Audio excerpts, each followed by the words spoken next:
Pour utiliser le dépôt et réaliser les commandes GIT, nous aurons besoin d'accéder au fichier au dépôt distant à travers GIT Hub.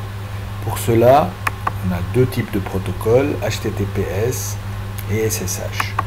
Je vais utiliser le protocole SSH pour récupérer et effectuer les commandes GIT. Pour ça, il faut nous connecter à distance sur le serveur GIT Hub.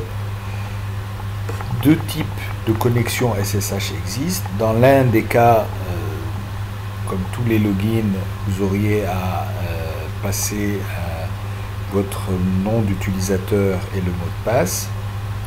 Ou bien l'autre technique, c'est de fournir la clé publique au serveur. Et grâce à votre clé privée, vous pourriez vous connecter par SSH sans saisir le mot de passe. En tout état de cause, GIT Hub nous force à passer par la technique de clé publique, clé privée. Donc, ce que nous devons faire, c'est de créer d'abord, si ce n'est pas déjà fait, le couple clé privée, clé publique. Donc, je vais faire dans Unix. Vous avez la commande GIT keygen, SSH keygen, pardon. C'est la même commande qu'on ferait aussi dans Windows. Donc SSH keygen, ici nous dit qu'il va créer la clé privée avec le protocole RSA, c'est OK. Il me demande si je souhaite avoir un mot de passe à chaque fois que j'utilise cette clé. Je ne vais pas en mettre. Et le couple a été généré. Ce couple de clés est généré dans un répertoire qui s'appelle .ssh. Et donc ça, c'est la clé privée, ID RSA, et la clé publique, c'est ID RSA public. Cette clé publique, le contenu de cette clé publique va être transmis à GIT Hub. D'abord, je vais ouvrir la clé publique dans un éditeur. Je vais sélectionner la clé publique. Ensuite, je repars sur la fenêtre de GIT Hub. J'ajoute ma clé. Donc ici, vous allez dans votre profil. Dans le profil, vous éditez votre profil.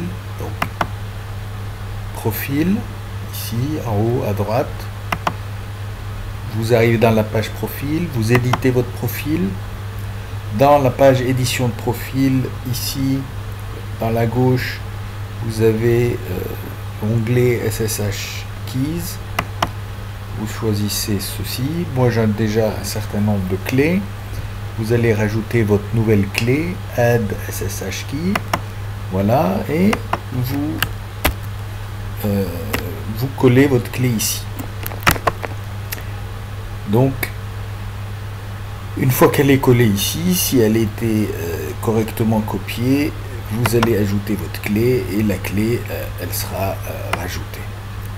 Et je la trouve là. Donc, notre clé maintenant est présente dans GIT. Vous pouvez utiliser cette clé maintenant depuis votre machine. Si je souhaite tester que la clé a bien été déposée et utilisable par GIT Hub, je vais ici quitter mon éditeur. Pour la tester, tout simplement, je vais faire cette commande.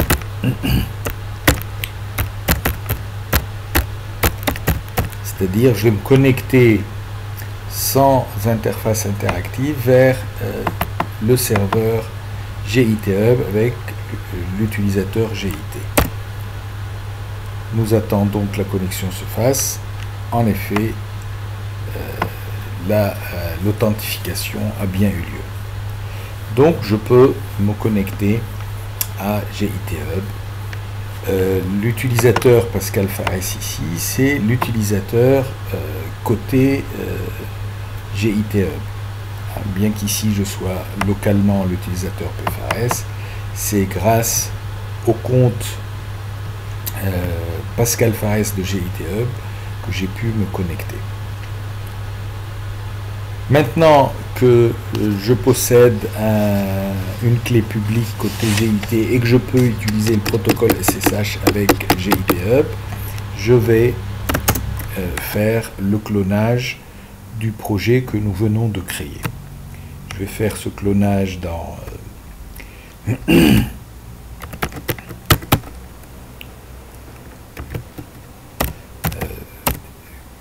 ici, dans ce répertoire.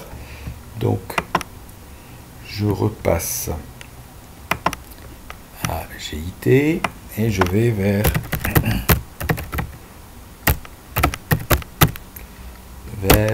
le dépôt que je viens de créer, qui était le BABA dans mon compte.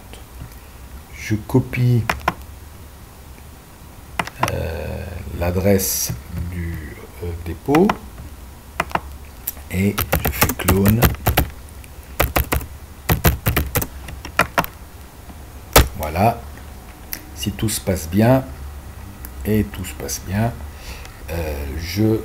j'ai récupéré mon dépôt. Il a été créé dans le répertoire de même nom, BABA. Je regarde, j'ai bien les deux fichiers créés initialement, la licence et le README.